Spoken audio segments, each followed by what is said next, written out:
আমার সাথে কোনো কারো গলমিল নেই, কি মতানৈক্য বা ভাগভুটোরা বা কাউকে সম্মান প্রদর্শন না করা।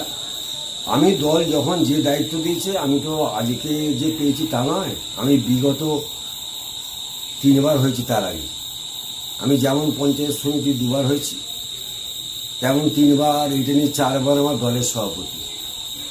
আমি সে অনেক হয়তো করতে পারে কোনো স্বার্থের জন্য, তারা হয়তো এইসব রুটি দিয়ে করতে। আমি তো এই দল যেটা করবে আমি তো ভাবতেও পারিনি। 2টো পঞ্চায়েত, বিগত 2টো পঞ্চায়েত হলো 2018 সালে একটা, তারপর হলো 2023-এ। সেই পঞ্চায়েত ভোটও আমি টিকিট পাইনি, আমি তো দলের বিরোধিতা করিনি। অনুপ মাইতি সভাপতি ছিল, তার সঙ্গে আমি কাজ করেছি, সব প্রোগ্রামে গিয়েছি। একটা অরাজনৈতিক ছেলে রমেন প্রামাণিক, যে খানাকুল 2 নম্বর ব্লকের বাসিন্দাই নয়, সে এখন ওই দল করার জন্য বাসিন্দা হয়েছে। একসময় ওর বাবারে জগৎপুরে থাকতো, এখন সে আরামবাগের বাসিন্দা। সে দলের সভাপতি হলো, আমি তার সঙ্গে কাজ করেছি। আজ পর্যন্ত অধ্যাপক যা দেখেছি, অনেক সময় আমাকে বলা হতো না, কিন্তু আমি শুনে যেতাম। আমি সেইভাবেই সবাই কিনে, আমার তো কোনো শত্রুতা নেই, কোনো মানুষের সঙ্গে কোনো শত্রুতা নেই, আমি যেতাম। এখন তারা যদি তাদের ক্ষোভ বিক্ষোভ হয়ে থাকে, সেটা আমাকে ওইভাবে না হয়। আমাকে 73-74 বছর আমার এখন বয়স হলে, আমি 10টা বছর বাকি আছে। যাক, তাদের স্বার্থের জন্য হয়তো কিছু স্বার্থ আছে, তারা তাদের করছে। আমি কিন্তু তাদের সঙ্গে এই ডিবেটে বা লড়াইয়ে নেই। যে আমি তো কোনো সময় স্বার্থের জন্য রাজনীতি করি। যারা আজকে এইসব বলছেন আমাকে যে আমি লড়াই করতে পারবো কি না, আমার বয়সজনিত কারণে, তাহলে বিগত 4টে যে ভোট হলো, নির্বাচন হলো 2019 সালে আপনার ওই লোকসভা হয়েছে, 2021 সালে বিধানসভা, 2023 সালে পঞ্চায়েত, 2024 সালে লোকসভা। তাহলে তাদের হাতে নেতৃত্ব ছিল ইয়াং ছেলেরা। এই রেজাল্ট কেন হলো? 21 সালে যে বিধানসভা খানাকুল টিকিট পেয়েছিল, সেটা সিপিএম থেকে আসা। আজকে আমার ভাই সিপিএমের এক ঘরের প্রধান, এক ঘরের সভাপতি। তো আমাকে দল যে যার করবে, সেটা তার ব্যক্তিগত ব্যাপার, দলের ব্যাপার না। এটা আমি ওদেরকে জানিয়ে দিয়েছি দলকে, যে আমি বারে বারে ফোন করছি। 20 তারিখে ঘোষণা হওয়ার পর, আজকে 24 তারিখ, আমি বারে বারে ওদেরকে ফোন করছি, আমার ফোন রিসিভ করছে না। এবারে আমি এটা দলকে জানিয়েছি যে দেখুন, আমার ফোন রিসিভ করছে না, আমার তাহলে করণীয়। দল বলছে এটা আমরা দেখছি। দল দিয়েছে, কাজ করছি। দল এতদিন দেয়নি, কাজ করিনি, ওদের সঙ্গে থেকেছি, ওদিকে মেনে নিয়েছি। তাহলে আমাকে দল দায়িত্ব দিচ্ছে, ওদের মানতে কি অসুবিধা হচ্ছে? তারা তো বলছে আপনি বিজেপির সঙ্গে প্যাক্ট হয়ে আছেন। হ্যাঁ, সে তো সে বলবে তো, তারা কিসের সঙ্গে আছে? তাহলে বিজেপি তাদেরকে মানে না কেন? তার দিব্যি তো আছে, তারা তো দিব্যি আছে, বিজেপিরা বলে, তাও তো মার খায়নি। আচ্ছা, যে যেমন কাজ করবে তেমন তার তার সাজা পাবে বা তেমন দুর্ভোগ হবে। আমার এসব নেই, আমার সঙ্গে ওর সঙ্গে লড়াই ফড়াই কিচ্ছু নেই। সবার সঙ্গে কথা, সবার সঙ্গে। আজকে তারা বলছে, তাদের কী হচ্ছে আমি জানি। এটা দলকে জিজ্ঞেস করে ঊর্ধ্বতন কর্তৃপক্ষ, ডিস্ট্রিক্ট প্রেসিডেন্ট বা আরও ঊর্ধ্বতন, এটা আমার মতো উত্তর দেয়। আমাকে যেটুকু দায়িত্ব দিয়েছে, যতক্ষণ আমি দায়িত্ব থাকবো, যে কাজগুলো করতে বলেছে করবো। না থাকলেও আমি দলে আছি, দলে থাকবো। আমার সেরকম ফ্যাসিনেশন নেই যে আমার পদই চাই। পদ আমাকে দল বহু দিয়েছে। কি এখানে বললো না বললো, তাদের আর্থিক অবস্থা, আমার আর্থিক অবস্থা আপনারা বিচার করে দেখবেন, আর জনগণকে জিজ্ঞেস করবেন।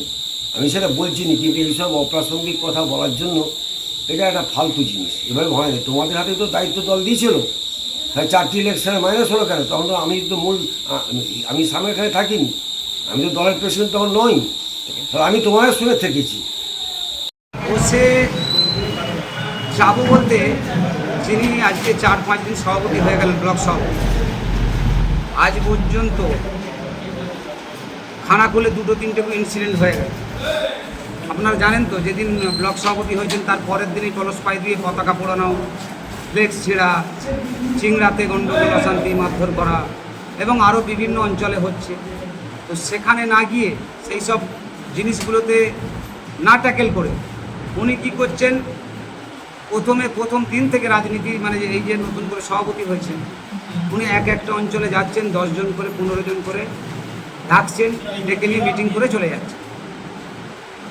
আমার বক্তব্য হচ্ছে, সবাইকে ডাকা দরকার। উনি হয়তো বলবেন যে একটা করে অঞ্চল ধরছে। আরে তোমার একটা করে অঞ্চল ধরতে গেলে 11 দিন লাগবে, তাহলে মাসের 15 দিন, হাফ মাস শেষ হয়ে যাবে। তো তুমি যদি একটা করে অঞ্চল ধরো, তাহলে হয়তো লজিকে বলতে পারেন কেউ যে একটা করে অঞ্চলে আমি মিটিং করছি আগে, তো একটা করে অঞ্চল কেন, ব্লক পার্টি অফিস আছে, সেখানে সবাইকে একদিন ডাক দেওয়া দরকার ছিল। তা না করে গোষ্ঠীবাজি করার জন্য এখন থেকে কাকে নেতা করা হবে, কাকে কি করা হবে, এই মুষ্টি মেয়ে বয়স্ক হচ্ছে 2-4 জন, আমি বয়স্কদেরকে সম্মান করি, আমি রেসপেক্ট করি। উনি কী করছেন, গোষ্ঠীবাজিগুলো প্রথম দিন থেকেই এই সভাপতি ঘোষণার পর থেকেই শুরু করে দিয়েছেন। এটাকে ধিক্কার জানাচ্ছি। সেই জন্য বলছি, যদি মনে হয় যে দলে এই যে আজকে দেখলেন যে মিনিমাম 500-600 লোক এসছে আজকের এই মিটিংয়ে মিনিমাম 500-600 লোক হয়েছে, তাহলে আমি কোন পদে আছি? আমি সামান্য একজন পঞ্চায়েত সমিতির মেম্বার।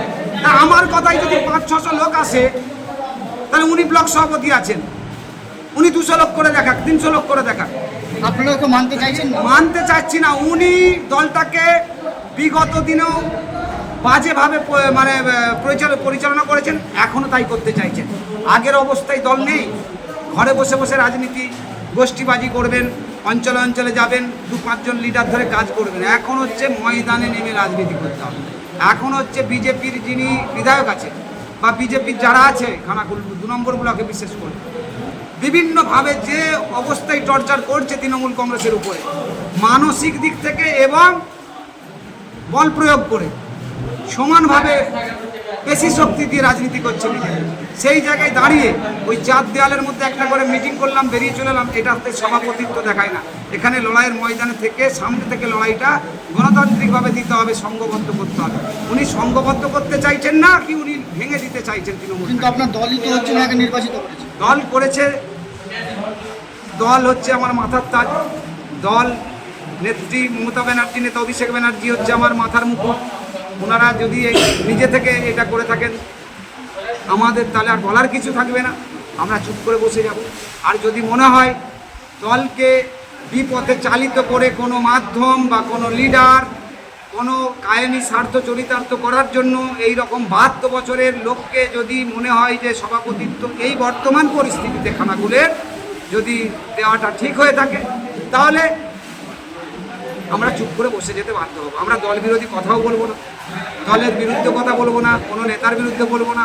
আমাদের ভালো লাগবে না, আমরা চুপ করে বসে যাবো। কেন বসে, হয়তো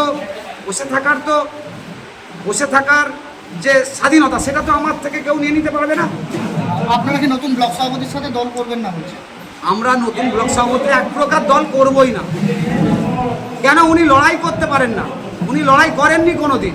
উনি বসে বসে সারা জীবন দেখেছি যে বসে বসে ক্ষমতা লোভী, ক্ষমতা স্বাদ পেয়ে গেছে, ক্ষমতা ভোগ করে গেছে। পঞ্চায়েত সমিতি 2বারের সভাপতি হয়েছেন, ব্লকে এর আগে 2বার সভাপতি হয়েছেন ব্লক তৃণমূল কংগ্রেসের। আবার এই যে বর্তমান যে সিচুয়েশন, এই সিচুয়েশনে উনাকে এই পদে মানায় না। তাহলে উনি যদি আজকেই পদ নিতে পারলেন, তাহলে আমি উনার কাছে প্রশ্ন করছি 2023-এর 22-23-এর যে নির্বাচন, পঞ্চায়েত স্তর পঞ্চায়েত নির্বাচনে ওনাকে দল থেকে 51 নম্বর জেলা পরিষদ জেডিপি সিট দেওয়া হয়েছিল। উনি শারীরিক দুর্বলতা, অক্ষমতা এবং শারীরিক কন্ডিশনের ডাক্তারি রিপোর্ট দিয়ে, চিঠি দিয়ে বলেছে আমি দাঁড়াবো না। কেন? উনি জানতেন যে ধাননগরী, জগৎপুর আর মারখানায় যে জেলা পরিষদের যে সিটটা হচ্ছে সেই সিটে দাঁড়ালে উনি হারবেন। উনি হারার ভয়ে যদি জেলা পরিষদের টিকিট ছেড়ে দিতে পারেন, তাহলে এই পরিস্থিতিতে উনি কী করে সামাল দেবেন আপনারা বলুন। তাহলে আপনারা কি চাইছেন? আমরা চাইছি যে দেখুন পাশের ব্লক 1 নম্বর ব্লক আছে, সেখানে কি হলো, সেখানে 6 জনের কোর কমিটি হলো। আমি বলছি যদি আমাদের প্রথম দাবি এবং শেষ দাবি হচ্ছে রমেন প্রামাণিককে নিয়ে আমরা বেশি লড়াইটা করছি। রমেন প্রামাণিক ব্লক সভাপতি ছিল, ভালো ছিল, লড়াইয়ে বিজেপির সাথে চোখে চোখ রেখে করতে পারছি না। সেই জায়গায় যদি আমার সেনাপতি যদি না ঠিক থাকে, তো কাকে নিয়ে আমরা লড়াই করবো লড়াইয়ের ময়দানে, যুদ্ধের ময়দানে? সেই জায়গায় আমরা রমেন প্রামাণিককে চাই। আর যদি দল না করেন, তাহলে আমি বলব জুনিয়র সিনিয়র বলে কিছু নেই, রাজনীতিতে প্রবীণ রমেন প্রামাণিককে রেখে বা অচিত বরণ সিংহ রায়কেও রাখবেন, আরও কিছু প্রবীণ মানুষকে রেখে এখানেও কোর কমিটি করা। যেহেতু পাশের ব্লক খানাকুল বিধানসভা তো একটাই, এখানের জন্য আলাদা নিয়ম হবে, 2 নম্বরের জন্য 1 নম্বরের জন্য আলাদা নিয়ম হবে। কেন আলাদা নিয়ম হবে? তাহলে এখানেও কোর কমিটি করা হোক, আর নাহলে সেখানে ব্লক সভাপতি ঘোষণা করা হোক। এইভাবে চলতে পারে না, আর করলে তো আরও ঘেঁটে যাবে। খানাপুরে কি অধিকাংশ তৃণমূল কর্মীরাই হচ্ছে আপনাদের মতো বসে যাচ্ছে? আপনারা দেখলেন তো যেখানে উপপ্রধান, প্রধান, তারপরে পঞ্চায়েত মেম্বার, পঞ্চায়েত সমিতির মেম্বার, হ্যাঁ, শুরু করে সমস্ত অঞ্চলের সভাপতি, বুথ সভাপতি এবং গুরুত্বপূর্ণ নেতৃত্বরা, এখানে সমর্থক আসেনি, এখানে কর্মী আসেনি, শুধু নেতৃত্বদেরকে নিয়ে এটা বৈঠক হয়েছে। এই বৈঠকে আলোচনা হয়েছে এবং এই আলোচনার পরিপ্রেক্ষিতে সকলেই একমত দিয়েছে যে আমরা এই পরিস্থিতিতে নতুন যিনি ব্লক সভাপতি তিনি এনাকে নিয়ে আমরা কোনো লড়াই আন্দোলনে অংশগ্রহণ করব না। তাহলে আমরা নতুন উদ্যমে আবার যেভাবে লড়াই দিচ্ছিলাম, যেভাবে আমরা যুদ্ধের ময়দানে ছিলাম, আমরা মাঠে ময়দানে ছিলাম, মানুষের কাছে ছিলাম, আমরা আবারও নেত্রী মমতা ব্যানার্জিকে সামনে রেখে, নেতা অভিষেক ব্যানার্জিকে সামনে রেখে মানুষের দরবারে আমরা তৃণমূল কংগ্রেসের জয়গান করব, আমরা তৃণমূল কংগ্রেসের কথা বলবো, আমরা তৃণমূল কংগ্রেসের সমস্ত যেটা সরকারের মামাটি মানুষের সরকারের যে সমস্ত প্রকল্প সেইগুলোকে মানুষের কাছে দরবারে তুলে দিয়ে যাবো। তো এই হচ্ছে আজকের মূল এজেন্ডা। ওনার রাজনৈতিক জীবন অসিত বরণ সিংহ রায়, উনি দুবারের পঞ্চায়েত সমিতির সভাপতি হয়েছে, 98 সালে, আবার 2013 থেকে 18 সালে উনি পঞ্চায়েত সমিতির দুবারের সভাপতি। উনি এইটা নিয়ে 3 বার ব্লক সভাপতি হলেন। ওনাকে দেখাতে হবে বিজেপি সিপিএমের দ্বারা একটা কেস খেয়েছেন। আমার নেত্রী মমতা ব্যানার্জির মাথায় সেলাই, পায়ে সেলাই, কেস, জেল খাটা সমস্ত কিছু কেটেছেন। আমার নেতা অভিষেক ব্যানার্জির নামে কেস, জালিয়াতি, কত রকমের অপপ্রচার, কত রকমের কেস খেতে হয়েছে। তাহলে স্বয়ং নেত্রী মমতা ব্যানার্জিকে, নেতা অভিষেক ব্যানার্জিকে যদি রাজনীতি করার জন্য, মানুষের সেবা করার জন্য যদি কেস খেতে হয়, অসিত বরণ সিংহ রায় কি ধোয়া তুলসী পাতা, সে একটাও কেস খাবে না? এখানে আমরা সবাই জানি উনি সেটিং করে রাজনীতি করেন, উনার নামে কোনো কেস হবে না। তাহলে কেস হলে আমাদের মতো কর্মীদের নামে হবে, মার খেলে আমাদের মতো কর্মীরা খাবে। তাই আমরা কারোর জন্য নয়, আমরা দলের জন্য। দল যদি, আবারও বলছি, পুনর্বিবেচনা করেন, তাহলে আমরা যোগ্য সেনাপতি পেলে লড়াইয়ের ময়দানে আবার দেখা হবে।